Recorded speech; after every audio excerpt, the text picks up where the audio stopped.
Hello. ನಮಸ್ತೆ parents. ಈಗ already ನಿಮಗೆ ಗೊತ್ತಿರೋ ಹಾಗೆ 2027-28ರ ನವೋದಯ ಎಕ್ಸಾಮಿನೇಷನ್ ಅಪ್ಲಿಕೇಶನ್ ರಿಲೀಸ್ ಆಗಿದೆ. ಆ, ಕೆಲವೊಂದು ಥಿಂಗ್ಸ್ಗಳನ್ನು ನಾವಿಲ್ಲಿ ಹೇಳ್ತಾ ಇದ್ದೀನಿ, ಅದೇ ಪ್ರಕಾರ ನೀವು ಫಾಲೋ ಅಪ್ ಮಾಡಿ ಆ್ಯಂಡ್ ಅಪ್ಲಿಕೇಶನನ್ನು ಆದಷ್ಟು ಬೇಗ ಹಾಕಿ. ಫಸ್ಟು ಮಗುವಿನ ಫೋಟೋ ಬೇಕಾಗತ್ತಾ, ಅದಾದಮೇಲೆ ಮಗುವಿನ ಸಿಗ್ನೇಚರ್ ಬೇಕಾಗತ್ತಾ, ಆ್ಯಂಡ್ ಮಗುವಿನ caste certificate, income and caste certificate ಇರುತ್ತಲ್ಲ ಅದು ಬೇಕಾಗತ್ತೆ. ಅಂದರೆ SC ST ದವ್ರಿಗೆ ಇನ್ಕಮ್ ಆ್ಯಂಡ್ ಕ್ಯಾಸ್ಟ್ ಒಂದೇ ಕಡೆ ಸಿಗುತ್ತೆ, ಒಬ್ಬರಿಗೆ ಬೇರೆ ಬೇರೆ ಥರನೂ ಇರುತ್ತೆ. ಸೊ ಕ್ಯಾಸ್ಟ್ ಸರ್ಟಿಫಿಕೇಟ್ ಬೇಕೇ ಬೇಕು. ಪೇರೆಂಟ್ ಸಿಗ್ನೇಚರ್ ಬೇಕಾಗತ್ತೆ. 4 ಥಿಂಗ್ಸ್ಗಳು: ಮಗುವಿನ ಫೋಟೋ, ಮಗುವಿನ ಸಿಗ್ನೇಚರು, ಮಗುವಿನ ಕ್ಯಾಸ್ಟ್ ಸರ್ಟಿಫಿಕೇಟು ಮತ್ತು ಪೇರೆಂಟ್ಸ್ ಸಿಗ್ನೇಚರ್ ಬೇಕಾಗತ್ತೆ. ಓಕೆ, ಇಲ್ಲಿ ನೀವು ಅಪ್ಲಿಕೇಶನನ್ನು ನೀವೇ ಹಾಕ್ಲಿಕ್ಕೆ ಹೋಗಬೇಡಿ. ನಿಮ್ಗೇನಾದರೂ ಆಲ್ರೆಡಿ ಗೊತ್ತಿದ್ರೆ ಅಪ್ಲಿಕೇಶನನ್ನು ಹಾಕಿ. ಅಪ್ಲಿಕೇಶನ್ ಹಾಕ್ಲಿಕ್ಕೆ ನಿಮ್ಗೆ ಬರಂಗಿಲ್ಲ ಅಂತಂದರೆ ಬಸ್ ಸ್ಟ್ಯಾಂಡ್ ಮುಂದ್ಗಡೆ ವರ್ಣಿಕರ್ ಕಾಂಪ್ಲೆಕ್ಸ್ ಅಂತಂದಿದೆ. ವರ್ಣಿಕರ್ ಕಾಂಪ್ಲೆಕ್ಸಲ್ಲಿ ಆದರ್ಶ ಕಂಪ್ಯೂಟರ್ಸ್ ಅಂತಂದಿದೆ. ವರ್ಣಿಕರ್ ಕಾಂಪ್ಲೆಕ್ಸಲ್ಲಿ ಆದರ್ಶ ಕಂಪ್ಯೂಟರ್ಸ್ ಅಂದರೆ ಸ್ಟ್ರೇಟ್ ಹೋಗೋ ತಟ್ಟನೆ ಒಂದೊಂದು ಸ್ಟ್ಯಾಚ್ಯೂ ಇದೆ. ಸ್ಟ್ಯಾಚ್ಯೂ ಪಕ್ಕನೇ ಒಂದು ಆದರ್ಶ ಕಂಪ್ಯೂಟರ್ಸ್ ಅಂತಂದಿದೆ. ಅಲ್ಲಿ ಆಲ್ರೆಡಿ ಹೇಳಿದ್ದೀನಿ ನಾನು, ಪ್ರತಿ ವರ್ಷ ಅಲ್ಲಿ ಹಾಕ್ಸ್ತೀವಿ, ಅಲ್ಲಿ ಹೋಗ್ಬಿಟ್ಟು ಹಾಕ್ಸ್ಬೋದು.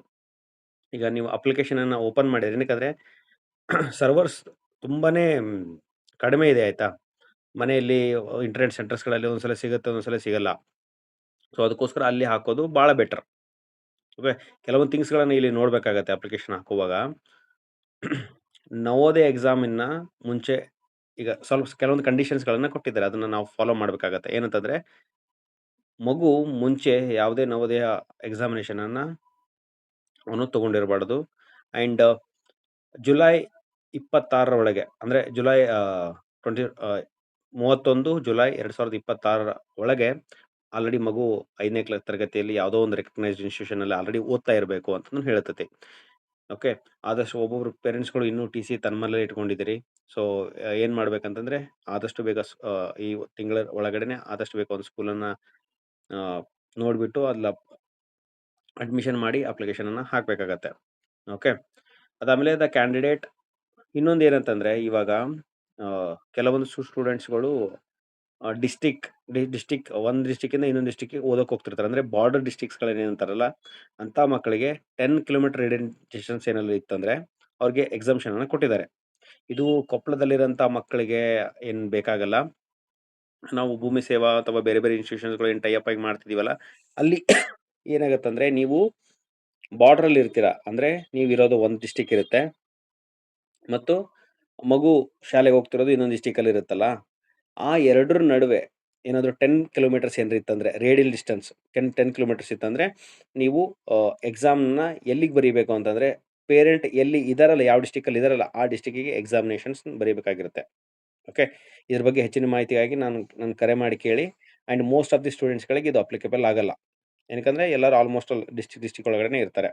ಓಕೆ, ಆ್ಯಂಡ್ ಕ್ಯಾಂಡಿಡೇಟು ಹುಡುಗ ಇಂಡಿಯನ್ ಅವನೇ ಆಗಿರಬೇಕು. ಅದಾದಮೇಲೆ ಇನ್ನೊಂದೇನೆಂದರೆ, ಅವನ ಹತ್ರ ಆಧಾರ್ ಕಾರ್ಡ್ ಇರಬೇಕು, ವ್ಯಾಲಿಡ್ ಆಧಾರ್ ಕಾರ್ಡ್ ಇರಬೇಕು, ಅಥವಾ ಪಾಲಕರ ರೆಸಿಡೆನ್ಷಿಯಲ್ ಸರ್ಟಿಫಿಕೇಟ್ ಇರಬೇಕು. ಪಾಲಕರ ರೆಸಿಡೆನ್ಷಿಯಲ್ ಸರ್ಟಿಫಿಕೇಟು ಬೆಂಗಳೂರುಗಳಲ್ಲಿ ಎಲ್ಲಿ ಸಿಗುತ್ತೆ ಅಂತಂದರೆ, ಬೆಂಗಳೂರು 1 ಇರುತ್ತಲ್ಲ ಅಲ್ಲಿ ಸಿಗುತ್ತೆ. ಕೊಪ್ಪಳದಲ್ಲಿ ಅಥವಾ ಬೇರೆ ಸಿಟೀಸ್ಗಳಲ್ಲಿ ತಹಸೀಲ್ದಾರ್ ಆಫೀಸಲ್ಲಿ ಸಿಗುತ್ತೆ. ಓಕೆ, ಅಪ್ಲಿಕೇಶನ್ ಹಾಕೋದ್ನಾಗ ಏನು ಕೇಳ್ತಾರೆ ಅವರು, ಇವೆಲ್ಲ ಮೇಲ್ಗಡೆ ಇರೋಂಥ ಮಾಹಿತಿ ಎಲ್ಲ ಮಗು ಫುಲ್ಫಿಲ್ ಮಾಡ್ತಾನಲ್ಲ ಅಂದ ತಕ್ಷಣ ಅವರೆಲ್ಲ ಅಪ್ಲಿಕೇಶನ್ ಹಾಕೋರೆಲ್ಲ ಮಾಡ್ತಾರೆ. ಇಲ್ಲಿ 2 ಥರ ಇದೆ. ಒಂದು, ಆಧಾರ್ ಮುಖಾಂತರ ನೀವೇನಾದರೂ ಹೋಗ್ಬೇಕಂತಂದರೆ, do you have Aadhaar card ಅಂದರೆ ನಿಮ್ಮ ಹತ್ರ ಏನಾದರೂ ಆಧಾರ್ ಕಾರ್ಡ್ ಮಗುದಿದೆ ಅಂತಂದರೆ, ಎಸ್ ಅಂತಂದು ಏನಾದರೂ ಒತ್ತಿದ್ರೆ, ಎಸ್ ಅಂತಂದೇನು ಕ್ಲಿಕ್ ಮಾಡಿದರೆ ನಿಮಗೆ ಆಧಾರ್ ಕಾರ್ಡ್ ನಂಬರನ್ನು ಹಾಕ್ಲಿಕ್ಕೆ ಹೇಳ್ತಾರೆ. ಇಲ್ಲಿ ನೀವು ಗಮನಿಸಬೇಕಾಗಿರೋದು, ಆಧಾರ್ ಕಾರ್ಡಲ್ಲಿ ನೇಮ್ ಏನಿದೆಯಲ್ಲ, ಆ ನೇಮು ಮತ್ತು ಶಾಲೆಯಲ್ಲಿರೋಂಥ ರಿಜಿಸ್ಟರ್ಡ್ ನೇಮು ಒಂದೇ ಆಗಿರಬೇಕು. ಇನ್ನೊಂದ್ಸಲ ಹೇಳ್ತೀನಿ, ಆಧಾರ್ ಕಾರ್ಡಲ್ಲಿರೋಂಥ ಮಕ್ಕಳ ನೇಮು ಮತ್ತು ಸ್ಕೂಲಲ್ಲಿರೋಂಥ ರಿಜಿಸ್ಟ್ರೇಷನ್ನಲ್ಲಿರೋಂಥ ನೇಮು ಒಂದೇ ಆಗಿರಬೇಕು. ಡೇಟ್ ಆಫ್ ಬರ್ತ್ನು ಒಂದೇ ಇರಬೇಕು. ಅಡ್ರೆಸ್ಸೂ ಸೇಮ್ ಡಿಸ್ಟಿಕ್ಕಲ್ಲೇ ಆಗಿರಬೇಕು. ಹಂಗೇನಾರು ಇತ್ತಂದರೆ ಆಧಾರ್ ಕಾರ್ಡ್ ಮುಖಾಂತರ ಹೋಗಿ, ಇಲ್ಲಿದ್ರೆ ಆಧಾರ್ ಕಾರ್ಡನ್ನು ಚೇಂಜ್ ಮಾಡ್ಕೊಳ್ಳಿ. ಇಲ್ಲಪ್ಪ ನಾವು ಆಧಾರ್ ಕಾರ್ಡಿಂದ ಹಾಕೋದಿಲ್ಲ ಅಂತಂದರೆ, ನೋ ಅಂತ ಕ್ಲಿಕ್ ಮಾಡಿದರೆ, ಇಲ್ಲಿ ನೀವು ರೆಸಿಡೆನ್ಷಿಯಲ್ ಸರ್ಟಿಫಿಕೇಟ್ ಅಂದರೆ ಪಾಲಕರ ರೆಸಿಡೆನ್ಷಿಯಲ್ ಸರ್ಟಿಫಿಕೇಟನ್ನು ಅಪ್ಲೋಡ್ ಮಾಡಿಬಿಟ್ಟು ನೀವು ಒಳಗಡೆ ಹೋಗ್ಬೋದು. ಅಂದ್ರೆ ಅಪ್ಲಿಕೇಶನ್ ಹಾಕ್ಲಿಕ್ಕೆ ಹೋಗ್ಬೋದು. ಇವು ಎರಡರ ಮುಖಾಂತರ ಒಳಗಡೆ ಹೋದ್ರೆ ಯಾವ ತರ ಕಾಣುತ್ತೆ ಅನ್ನೋದ್ರ ಬಗ್ಗೆ ನಾನು ಇಲ್ಲಿ ಆಲ್ರೆಡಿ ಒಂದು ಹಾಕಿದ್ದೀನಿ. ಅದನ್ನ ನಿಮಗೆ ತೋರಿಸ್ತೀನಿ ಒಂದೊಂದು ಮಿನಿಟ್.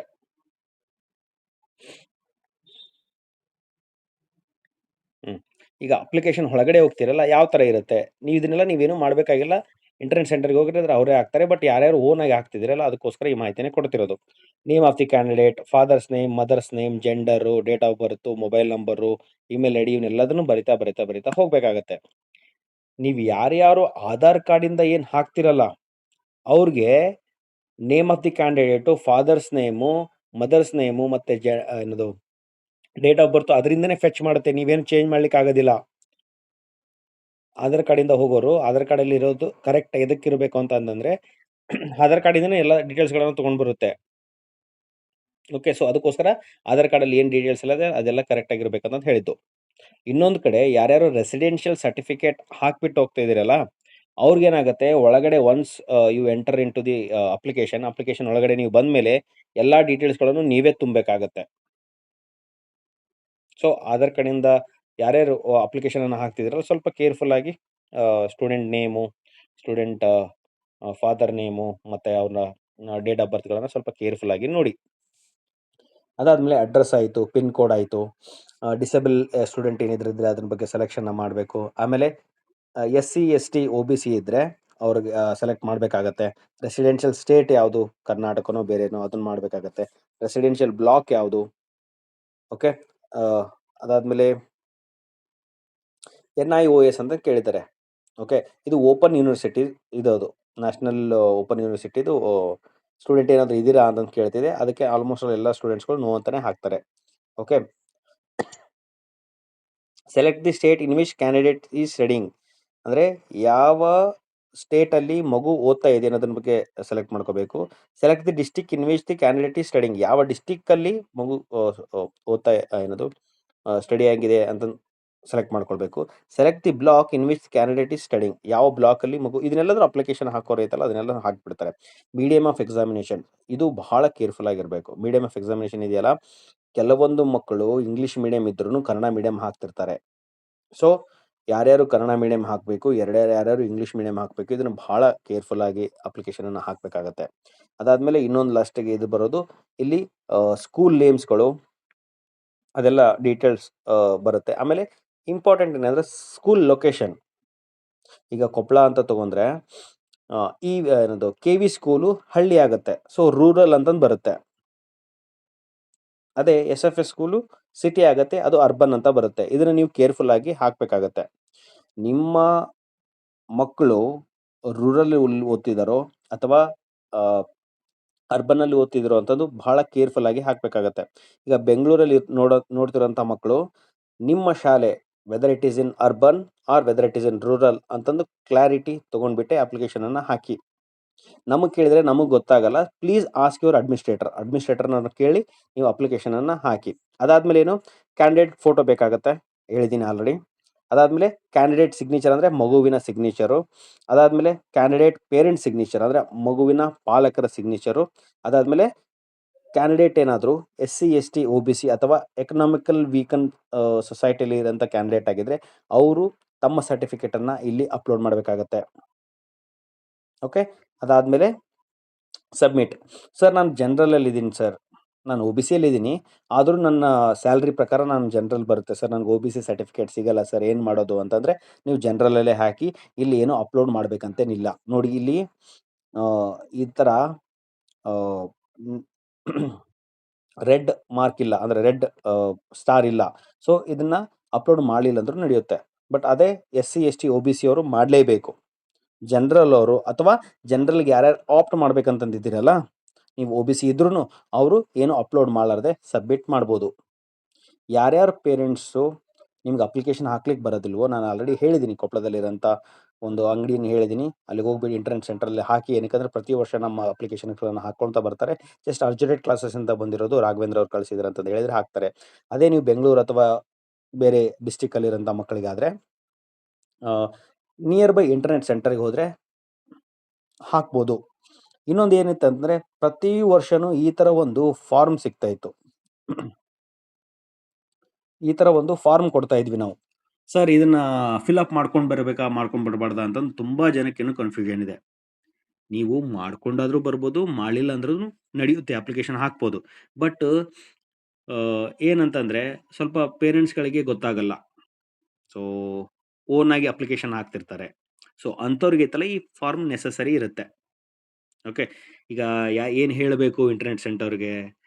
ಸ್ಕೂಲು ರೂರಲ್ ಇದೆಯೋ ಇಲ್ವೋ? ಅರ್ಬನ್ನಲ್ಲಿ ಇದೆಯೋ ಇಲ್ವೋ? ಅಂತಂದು ತುಂಬಾ ಕನ್‌ಫ್ಯೂಷನ್ ಇರುತ್ತಲ್ಲ ಪೇರೆಂಟ್ಸ್‌ಗಳಿಗೆ. ಸೊ, ಅವ್ರೇನ್ ಮಾಡ್ತಾರೆ ಸಿಂಪ್ಲಿ ಈ ಶೀಟನ್ನ ಒಂದು ಜೆರಾಕ್ಸ್ ಕಾಪಿಯನ್ನ ತಗೊಂಡೋಗಿ ತಮ್ಮ ಸ್ಕೂಲಿಗೆ ಕೊಡ್ತಾರೆ. ಸ್ಕೂಲವ್ರು ಈ ಡೀಟೇಲ್ಸ್‌ಗಳನ್ನೆಲ್ಲ ಬರ್ದ್ಬಿಟ್ಟು ಅವ್ರು ಸಿಗ್ನೇಚರ್ ಹಾಕಿ ಕೊಡ್ತಾರೆ. ಇದನ್ನೇ ತಗೊಂಡೋಗಿ ನಿಮ್ಮ ಇಂಟರ್ನೆಟ್ ಸೆಂಟರ್‌ಗೆ ಕೊಟ್ರೆ ಅವರು ಅದನ್ನ ನೋಡ್ಬಿಟ್ಟು ಅಪ್ಲಿಕೇಶನ್ ಹಾಕ್ತಾರೆ. ಆದರೆ ಈ ಸರ್ಟಿಫಿಕೇಟ್ ಬೇಕು ಅಂತ ಏನಿಲ್ಲ ಈ ವರ್ಷ. ಓಕೆ. ಸೇಮ್ ಅದೇನ್ ಡೀಟೇಲ್ಸ್‌ಗಳು ಅಪ್ಲಿಕೇಶನಲ್ಲಿ ಕೇಳ್ತಿರಲ್ಲ ಸೇಮ್ ಡೀಟೇಲ್ಸ್‌ಗಳನ್ನೇ ಇಲ್ಲಿ ಕೇಳ್ತಿದ್ದಾರೆ. Name of the candidate, father's name, mother's name, gender ಏನದು ಗಾರ್ಡಿಯನ್ ಏನಾದ್ರು ಇದ್ರೆ ಅದು, ಅದಾದ್ಮೇಲೆ ಡೇಟ್ ಆಫ್ ಬರ್ತ್ ಏನು, ಅದಾದ್ಮೇಲೆ ಜೆಂಡರ್ ಬಾಯ, ಗರ್ಲಾ ಅಥವಾ ಟ್ರಾನ್ಸ್‌ಜೆಂಡರಾ ಅಥವಾ ಕ್ಯಾಟಗರಿ ಯಾವುದು? ಏನಾದ್ರು ಐಡೆಂಟಿಫಿಕೇಷನ್ ಮಾರ್ಕ್ ಇದೆಯಾ ಮಗುವಿನ ಮೇಲೆ ಏನಾದ್ರು ಚುಕ್ಕೆ ಅಥವಾ ಏನಾದ್ರು ಇರುತ್ತಲ್ಲ, ಆ ಥರ ಮೋಲು ಆ ಥರ ಏನ್ರ ಇದೆಯಾ? ಆ ಮೊಬೈಲ್ ನಂಬರು, ಆಧಾರ್ ನಂಬರು, ಆಮೇಲೆ ಅಡ್ರೆಸ್ಸು, ಅದಾದ್ಮೇಲೆ ಇಲ್ಲಿ ನೋಡಿ ಸೇಮ್ ಅಲ್ಲೇನಿತ್ತಲ್ಲ ಸೇಮ್ ಇದನ್ನೇ ಒಂದು ಕಾಪಿಯನ್ನ ನೀವು ಬೇಕಂತಂದ್ರೆ ಜೆರಾಕ್ಸ್ ತಗೊಂಡು ನಿಮ್ಮ ಸ್ಕೂಲ್‌ಗಳಿಗೆ ಹೋಗಿ ಅಲ್ಲಿ ಅದರಲ್ಲಿ ಬರೆಸ್ಕೊಂಡು ಬಂದ್ರೆ ಇಂಟರ್ನೆಟ್ ಸೆಂಟರ್‌ಗೆ ಕೊಟ್ರೆ ಅವರು ಅಪ್ಲಿಕೇಶನ್ ಹಾಕ್ತಾರೆ. ಬಟ್ ಇದು ಬೇಕೇ ಬೇಕು ಅಂತಂದೇನಿಲ್ಲ. Okay. Name of the school, school status ಅದಾದ್ಮೇಲೆ ಇದೇನದು ಸ್ಕೂಲ್ ರೂರಲ್ ಬರುತ್ತಾ? ಅರ್ಬನ್ನಲ್ಲಿ ಬರುತ್ತಾ ಅಂತದ್ದು. And month of joining, month of passing, block ಯಾವ್ದು ಬ್ಲಾಕಲ್ಲಿ ನಿಮ್ಮ ಸ್ಕೂಲ್ ಬರುತ್ತೆ ಅಂತಂದು, name of the district and name of the state. ಇಷ್ಟು ಆಗಿದ್ಮೇಲೆ ಇದನ್ನೇ ತಗೊಂಡೋಗಿ ಇಂಟರ್ನೆಟ್ ಸೆಂಟರ್‌ದವ್ರಿಗೆ ಕೊಟ್ರೆ ಅಪ್ಲಿಕೇಶನ್ ಅನ್ನು ಹಾಕ್ತಾರೆ. ಈ ಎಲ್ಲಾ ಇನ್ಫಾರ್ಮೇಷನ್ ಕೊಟ್ಟಿದ್ದೀನಿ. ಮೇನ್ ಏನು ಆಧಾರ್ ಕಾರ್ಡಲ್ಲಿರೋಂಥ ನೇಮು ಅಂಡ್ ಸ್ಕೂಲಲ್ಲಿ ಅಡ್ಮಿನಿಸ್ಟ್ರೇಷನ್ ಅಲ್ಲಿರೋಂಥ ನೇಮು 2 ಮ್ಯಾಚ್ ಆಗಬೇಕು. ಅಂಡ್ ಆಧಾರ್ ಕಾರ್ಡ್‌ಗಳಲ್ಲಿ ನೇಮು, ಆಹ್, ನೇಮ್ ಆಯ್ತು. ಅದಾದ್ಮೇಲೆ ಡೇಟ್ ಆಫ್ ಬರ್ತ್ ಆಯ್ತು, ಫಾದರ್ ನೇಮ್ ಆಯ್ತು ಕರೆಕ್ಟಾಗಿರಬೇಕು. ಇದಿಷ್ಟಿದ್ರೆ ನೀವು ಡೈರೆಕ್ಟಾಗಿ ಅಪ್ಲಿಕೇಶನ್‌ಗಳನ್ನ ಹಾಕ್ಬೋದು. ಆಧಾರ್ ಕಾರ್ಡಿಂದನೇ. ಇಲ್ಲಪ್ಪ ಇವೆಲ್ಲ ಯಾವುದು ಮಿಸ್ ಮ್ಯಾಚ್ ಆಗ್ತಿದೆ ಅಂತಂದ್ರೆ residential ah, parent residential certificate ಮುಖಾಂತರನಾದ್ರೂ ಅಪ್ಲಿಕೇಶನನ್ನ ಹಾಕ್ಬೋದು. ಇದು ಮೇನು. ಸೆಕೆಂಡು ಪಾಲಕರ ಮತ್ತು ಸ್ಟೂಡೆಂಟ್‌ನ signature and parents and children signature ಅದು ಬೇಕಾಗತ್ತೆ. ದೆನ್ ಕ್ಯಾಸ್ಟ್ ಸರ್ಟಿಫಿಕೇಟ್ ಯಾರ್ಯಾರಿಗೆ ಕ್ಯಾಸ್ಟ್ ಸರ್ಟಿಫಿಕೇಟ್ ಅಗತ್ಯ ಇದೆಯೋ, ಯಾರ್ಯಾರು ನಾನು ಎಸ್-ಸಿ ಅಂತಂದು, ಎಸ್-ಟಿ ಅಂತಂದು, ಒ-ಬಿ-ಸಿ ಅಂತಂದು ಅಥವಾ ಎಕನಾಮಿಕಲಿ ವೀಕನ್ ಸೊಸೈಟಿ ಅಂದು ಅಪ್ಲೈ ಮಾಡ್ಬೇಕಂತ ಅಂದಿರೋ ಅವ್ರಿಗೆಲ್ಲ ಬೇಕೇ ಬೇಕಾಗತ್ತೆ. ಓಕೆ. ಯಾರ್ಯಾರು ಜನರಲ್‌ಗೆ ಹೋಗ್ತೀನಿ ನಾನು, ಜನರಲಲ್ಲೇನೆ ನಾನು ಅಪ್ಲಿಕೇಶನನ್ನ ಹಾಕ್ತೀನಿ ಅನ್ನೋರಿಗೆ ಅವು ಯಾವ ಸರ್ಟಿಫಿಕೇಷನ್ಸ್‌ಗಳು ಬೇಡ. ಜಸ್ಟ್ ನಿಮ್ಮ ಇನ್ಫಾರ್ಮೇಷನ್, ನಿಮ್ಮ ಮಗುವಿನ ಇನ್ಫಾರ್ಮೇಷನು, ನಿಮ್ಮ ಸ್ಕೂಲಿನ ಇನ್ಫಾರ್ಮೇಷನ್‌ಗಳು ಗೊತ್ತಿದ್ರೆ ಡೈರೆಕ್ಟಾಗಿ ಅಪ್ಲಿಕೇಶನ್‌ಗಳನ್ನ ಹಾಕ್ಬೋದು. ಏನೇ ಇತ್ತಂದ್ರೂ ಮೆಸೇಜನ್ನ ಮಾಡಿ ನಾನು ಸಾಲ್ವ್ ಮಾಡಲಿಕ್ಕೆ ಟ್ರೈ ಮಾಡ್ತೀನಿ. Thank you.